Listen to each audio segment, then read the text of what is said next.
क्या आपको याद है कि 2 अप्रैल 2011 को आप कहाँ थे? 13 साल पहले 2 अप्रैल 2011 को भारत ने मुंबई के प्रतिष्ठित वानखेड़े स्टेडियम में क्रिकेट विश्व कप जीता था। 2011 क्रिकेट विश्व कप फाइनल के लिए भव्य मंच तैयार किया गया था, जो भारत और श्रीलंका के बीच एक ऐतिहासिक मुकाबला था। माहौल एनर्जेटिक था, किस्मत दांव पर थी। स्टेडियम और दुनिया भर में प्रशंसक अपनी सीटों से खड़े हो गए थे, उनके दिल उत्साह से धड़क रहे थे। महिला जयवर्धने की अगुवाई में श्रीलंका ने एक मजबूत लक्ष्य रखा। हालांकि भारतीय शेर अपने प्रशंसकों के अटूट समर्थन से उत्साह में थे और जानते थे कि वो एक मिशन पर है। तनाव इतना ज्यादा था कि आप इसे स्टेडियम में महसूस कर सकते थे। इसने सभी को उम्मीद और चिंता के मिश्रण में एक साथ बांध दिया। खिलाड़ी, दर्शक, पूरा देश सांस रोककर बस इंडिया की जीत की दुआ कर रहा था। उम्मीदों के बोझ और प्रतियोगिता के रोमांच ने पिच पर गजब की ऊर्जा भर दी। भारत के सलामी बल्लेबाजों ने जीत की भावना के साथ अपने काम को अंजाम दिया।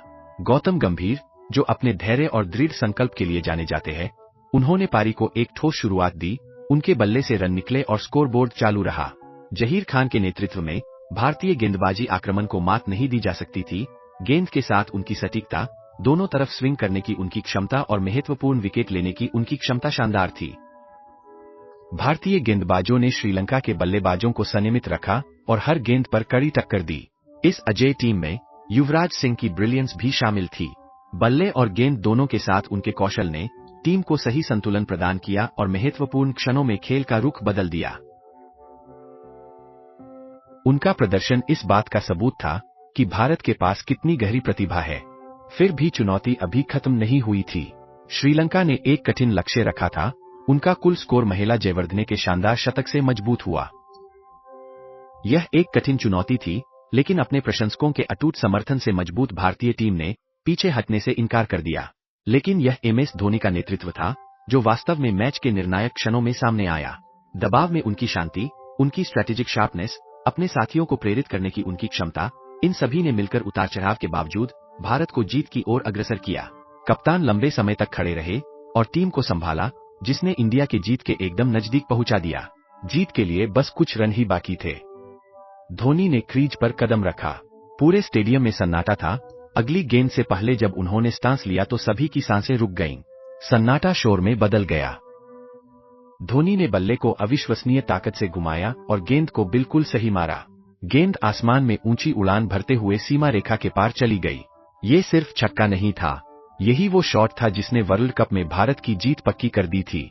यह धोनी के नेतृत्व, दबाव में उनकी शांति और उनकी रणनीतिक प्रतिभा का प्रमाण था।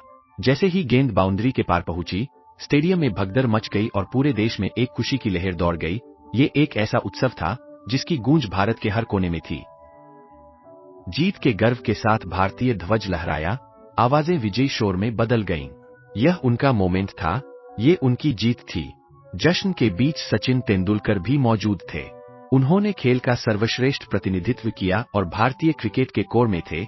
स्टेडियम एक्साइटमेंट से भरा था। और फिर वो मोमेंट आया जब तेंदुलकर ने धोनी को पूरे दिल से गले लगाया। यह भावनाओं का समंदर था।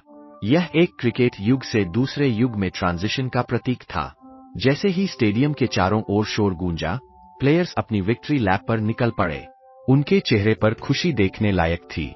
उन्होंने इस अभियान में अपना खून, पसीना और आंसू बहाए थे और अब वो जीत का आनंद ले रहे थे।